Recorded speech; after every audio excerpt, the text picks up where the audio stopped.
Hi hello this is Priyanka. So ఇవాళ నేను చాలా ఎక్సైటింగ్గా ఉన్నాను. ఎందుకంటే నేనే కాదు, నాతో పాటు మీరందరూ కూడా ఎక్సైటింగ్గా ఉన్నారని నాకు తెలుసు. అదేంటి అంటే మన ఇండస్ట్రీలో చాలా వరకు కొత్త కొత్త సినిమాలు వస్తుంటాయి, కొత్త కొత్త కాన్సెప్ట్లతో కూడా వస్తూ ఉంటాయి. కాకపోతే ఇది ఇంకా కొంచెం కొత్త కాన్సెప్ట్ అనమాట. సో అదేంటో నాకైతే నేను చాలా వెయిట్ చేస్తున్నాను అది తెలుసుకోవాలని. సో అందులోనూ ఇంకోటి ఏంటి అంటే ఇది మన డైరెక్టర్ పద్మారావు గారికి కూడా ఫస్ట్ పిక్చర్ అనమాట. సో మన స్క్రీన్ నేమ్ పండు అని ఉంటుంది. సో ఇక్కడ మనకి ఆ మూవీలో మెయిన్ లీడ్ చేసినటువంటి రాజా రవీంద్ర గారు ఉన్నారు. సో ఆ మూవీలో హీరోయిన్గా చేసినటువంటి యాక్ట్రెస్ యశస్వి గారు కూడా ఉన్నారు. సో వాళ్ళందరికీ అండ్ నాకు కూడా చాలా డౌట్లు ఉన్నాయి, నేను కూడా అడగాలనుకుంటున్నాను. సో నా డౌట్స్ ఏంటి అండ్ వాళ్ళ డౌట్స్ ఏంటి అంటే ఈ మూవీ గురించి నేను అడగబోయే క్వశ్చన్స్ ఏంటి అన్ని కూడా తెలిసేసుకుందాం. Hi sir. హాయ్ అండి Priyanka. Hi Yashasvi. Hello. Hi, this is your first film? Yeah, this is my first film. Okay sir, మీకు చాలా ఎక్స్పీరియన్స్ ఉంది అండ్ మీరు చాలా మూవీస్ చేశారు అండ్ చాలా డిఫరెంట్ క్యారెక్టర్స్ చేశారు. అండ్ డైరెక్టర్ గారు మీకు ఫస్ట్ టైం మీ క్యారెక్టర్ చెప్పినప్పుడు మీరు చాలా అంటే ఎక్సైటింగ్ గా ఫీల్ అయ్యారా, లేకపోతే ఇది ఏమైనా ఛాలెంజింగ్ రోల్ అని అనుకున్నారా? ఇది ఛాలెంజింగ్ రోల్ అండి. నేను రెగ్యులర్ గా మెయిన్ ఎక్కువ యాంటీ క్యారెక్టర్స్ చేస్తాను, మీకు తెలుసు కదా. నాకు ఇదేంటంటే బాగా పాజిటివ్ రోల్ అని ఒక రెస్పాన్సిబుల్ ఫాదర్ క్యారెక్టర్ చెప్పినప్పుడు వేరే ఎవరికన్నా అనుకుని రాసుకున్నావో నాకే రాసావని అడిగా డైరెక్టర్ని. లేదు సార్ మీరు చేస్తే బాగుంటుంది, నేను చేయించుకుంటాను. ఫస్ట్ ఆడిషన్ అని చెప్పాడు. వస్తే ఏడమన్నాడు, వెళ్ళి పని చూసుకో, ఏడ్సీ క్యారెక్టర్లు వదిలేసి ఏదైనా అడుగుతాడు మా డైరెక్టర్. అందుకని ఆడిషన్ అడిగి ఏడమన్నాడు. నేను ఏడమంటే నేను 4 సినిమాలు వదిలేసాను, నాకు ఏడవటం ఇష్టం ఉండదు అసలు, ఏడవను ఎప్పుడు. లేదు సార్ పర్లేదు సార్, ఫీల్ అయితే వస్తుంది సార్, అది సార్ ఇది సార్ అని మరి చావదొబ్బి మొత్తానికి చేయించాడు. సో ఈ మూవీ చేసిన తర్వాత మళ్ళీ ఇలాంటి క్యారెక్టర్స్ చేద్దామని అనుకుంటున్నారా మీరు? అంటే ఇది చాలా డిఫరెంట్ రోల్ అండి. ఇలాంటి క్యారెక్టర్ మళ్ళీ రాకపోవచ్చు, చేద్దాం. హోప్ సో మళ్ళీ ఇలాంటి క్యారెక్టర్స్ మీకు రావాలి అని. హాయ్ యశస్వి. హలో. హాయ్. మీకు ఫస్ట్ టైం డైరెక్టర్ గారు ఈ స్టోరీ చెప్పినప్పుడు అంటే ఈ క్యారెక్టర్ని మీరు ఎలా అనుకున్నారంటే మనకి ఆడియన్స్ యాక్సెప్ట్ చేస్తారా ఈ క్యారెక్టర్ని, ఈ మూవీ చేయడం నాకు ప్లస్ అవుతుంది అనుకుంటున్నారా, లేదంటే కొత్తగా ఉంటుంది కదా అని? How do you feel? Basically first Pandu సార్ని మీట్ అయినప్పుడు ఆ స్టోరీ విన్న వెంటనే వితిన్ ఫ్యూ మినిట్స్ ఈ selected me. Then I said okay.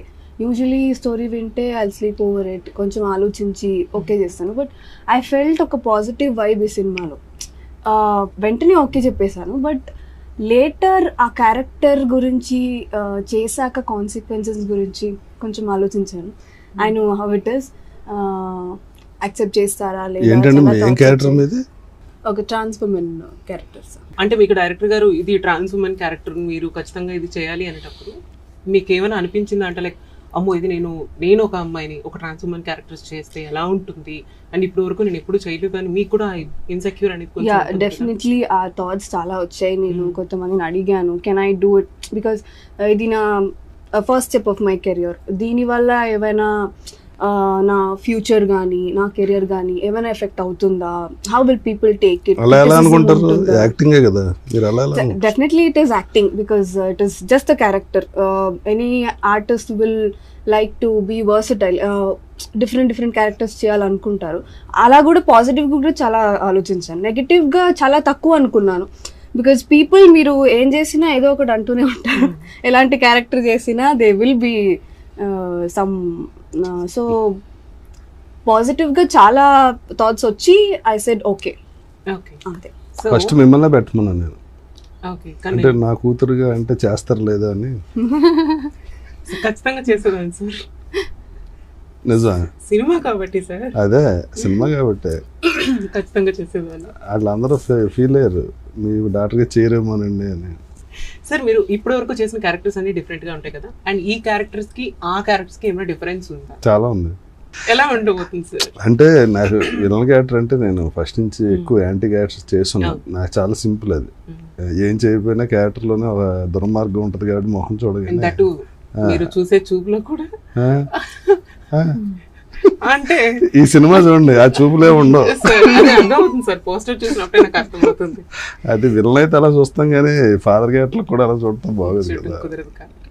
కుదురుద్ది కానీ బాగోదు కదా. పంచు పలకనమ్మకే పంచు అంటే మీరు పంచి పలకనామనా? సార్ అదేం లేదు సార్, ఊరికే సినిమా డైలాగ్ జస్ట్ గుర్తొచ్చింది, వాడకూడని చోట వాడారని నాకు అర్థమైంది. సో మీకు ఈ షూట్ లో బాగా మెమరబుల్ గా ఉన్న ఒక మూమెంట్ ఏంటి? చాలా మెమరీస్ ఉన్నాయి. బెస్ట్ మూమెంట్ అంటే ఫినాలే రౌండ్ అని ఈ సినిమాలో ఒక రౌండ్ ఉంది, మిస్ బ్యూటీ క్వీన్ కాన్సెప్ట్ లో. సో అప్పుడు last moment when father comes and ఆ స్ట్రగుల్స్ అన్నీ చూసి తనని సపోర్ట్ చేస్తూ వస్తూ లాస్ట్లో when father comes on stage అది కొంచెం చాలా రియలిస్టిక్గా అనిపించింది నాకు. వెన్ ఐ అచీవ్ సంథింగ్, ఇప్పుడు నా ఫాదర్ ఎలా ఫీల్ అవుతారో when Raja sir came on stage, I felt that చాలా రియలిస్టిక్గా నిజంగా అనిపించింది. ఈ సారంగధర్య అనే సినిమా ఎలాంటి వాళ్ళకి నచ్చుతుంది అని అనుకుంటున్నారు? అంటే ఇది చాలా లైక్ అంటే ఇది మిడిల్ క్లాస్ ఫాదర్ స్ట్రగుల్ అండి, చాలామంది కనెక్ట్ అవుతారు. అంటే ఇందులో డైరెక్టర్ రిలీజియన్ కూడా టచ్ చేశాడు, అలాగే సేమ్ టైం క్యాష్ని కూడా టచ్ చేశాడు, అట్ ద సేమ్ టైమ్ ఈ మ్యాటర్ కూడా టచ్ చేశాడు. 3 ఇంపార్టెంట్ మ్యాటర్స్ న్యాచురల్గా ఎలా ఉంటుందో అలా తీశారండి. మెయిన్ మన చూసిన వాళ్ళు ప్రతి వాళ్ళకి అందులో ఏదో సంఘటన జరిగే ఇది ఉంటుంది అనమాట.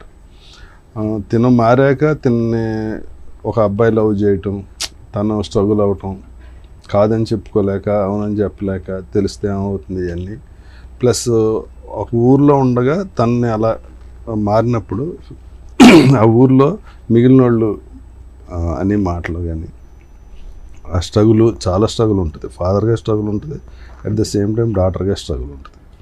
ఇదంతా చాలా బాగా చూపించారు, చాలా డిఫరెంట్ కదండి. మీరు చేస్తే ఎందుకు బాగుంటుంది అనుకున్నానంటే, మీరు మీ లైఫ్లో మీరు ఫేస్ చేసిన చాలా ఉంటాయి, అవి చాలా హార్ట్ టచింగ్గా కూడా ఉంటాయి. నేను ఇంతకుముందు మీ ఇంటర్వ్యూలో కూడా చూసా. అది మీరైతే ఇంకా అది న్యాచురల్గా ఉంటుంది, ప్లస్ ఇది అవుతుందని అనుకున్నారు ఫస్ట్లో, తర్వాత మీ హైట్ అది చూసి భయపడినట్టున్నారు. Actually I'm 5'7" sir. అదే సో ఇది యశస్వి ఈ క్యారెక్టర్స్ చేసేటప్పుడు ఎస్పెషల్లీ ఎవరి దగ్గర ట్రాన్స్ ఉమెన్స్ దగ్గర నుంచి ఎట్లాంటి ఏమైనా ట్రైనింగ్ తీసుకున్నారా? Like the way you look and way you behave like trans womens. First of all నేను క్యారెక్టర్ గురించి డీటెయిల్గా పండు సార్ని అడిగినప్పుడు వాట్ హీ సెడ్ ఇస్, నేను అడిగాను because I have zero knowledge about how they behave or anything about them. So వాళ్ళని అడిగినప్పుడు he said completely she is a women now. అంటే మీ ఇంటర్వ్యూలో ఒకసారి నేను విన్నాను, సమ్మన్ ఆస్క్ యూ తేజు గురించి ఎవరైనా అడిగినప్పుడు you say Teju is no more, Teju is not there now, I am Priyanka. So the same concept Pandu sir దగ్గర కూడా అదే ఉంది. He said you are Anupama, that's all. He didn't want me to change any body language. అమ్మాయి అంటే అమ్మాయి, that's all. That is how it happened. He didn't want me to change any kind of body language gani, behavior gani, anything he didn't want me to change. ఇందులో direct చెప్పదలుచుకుంది ఏంటంటే అండి, ఇప్పుడు male female okay, at the same time ఇది ఒక hormonal ఇది imbalance వల్ల జరిగేది తప్ప వాళ్ళని సమాజంలో వేరేలా చూడటం, వేరేగా మాట్లాడటం కానీ ఏం లేకుండా ఈక్వల్గా హక్కులు ఉండాలి అన్నదాని మీద డైరెక్టర్ కాన్సన్ట్రేట్ చేశారండి. అది main. What he wanted to say is this is just a gender dysphoria. అంటే వాళ్ళకి ఎందుకు అలా అనిపిస్తుందో వాళ్ళకి తెలీదు, వాళ్ళకి తెలీదు, they don't know why they feel that. So వాళ్ళని వేరేలాగా కానీ వాళ్ళ మీద క్రిటిసైజ్ చేయడం కానీ ఇది ఎక్కడ మా సినిమాలో మేము చూపెట్టలేదు. That is what we wanted to say. Trailer చూసినప్పుడు చాలా ఎమోషనల్ గా ఉంది. సో ఈ మూవీ సారంగధర్య అనే సినిమాలో మేము రొమాన్స్ కానీ సస్పెన్స్ కానీ లేకపోతే ఎంటర్టైన్ కానీ ఏమైనా మేము ఎక్స్పెక్ట్ చేయొచ్చు? అవును, మా పిల్లలు రొమాన్స్ చేస్తారు, మా అమ్మాయి చేస్తుంది. మా అమ్మాయి చేయలేదు అనుకుంటా. లేదు సార్. ఓకే, మా పిల్లలిద్దరు చేస్తారు రొమాన్స్ బాగానే. వాళ్ళ గర్ల్ ఫ్రెండ్స్తో మాత్రం కాదు. యూత్ కి నచ్చేటట్టు రొమాన్స్ కూడా ఉంది, ఖచ్చితంగా ఉంది. ఇది యూ హ్యావ్ సస్పెన్స్ పాయింట్ కూడా ఉంది. చెప్పేశారు కదా సస్పెన్స్ పాయింట్, ఇంకేముంటుంది సస్పెన్స్. ఇది ఫ్యామిలీస్ అందరికీ నచ్చుతుందని మీరు అనుకుంటున్నారు? డెఫినెట్లీ మిడిల్ క్లాస్ ఫ్యామిలీస్ అందరికీ నచ్చుతుంది, చాలా కనెక్ట్ అవుతారు. బికాస్ ఇట్ ఈస్ అంటే చాలా రియలిస్టిక్ గా ఉంది. ఇప్పుడు జనరల్ గా మన ఫ్యామిలీస్ లో ఎలా జరుగుతుంది, ఇట్ ఈస్ నాట్ ఏదో ఫైట్స్ అలాంటి సినిమా కాదు. It is a cult film. Malayalam cinemas ఎలా మనం చాలా న్యాచురల్గా ఎలా జరుగుతుందో అలానే చూపిస్తాం కదా, ఆల్మోస్ట్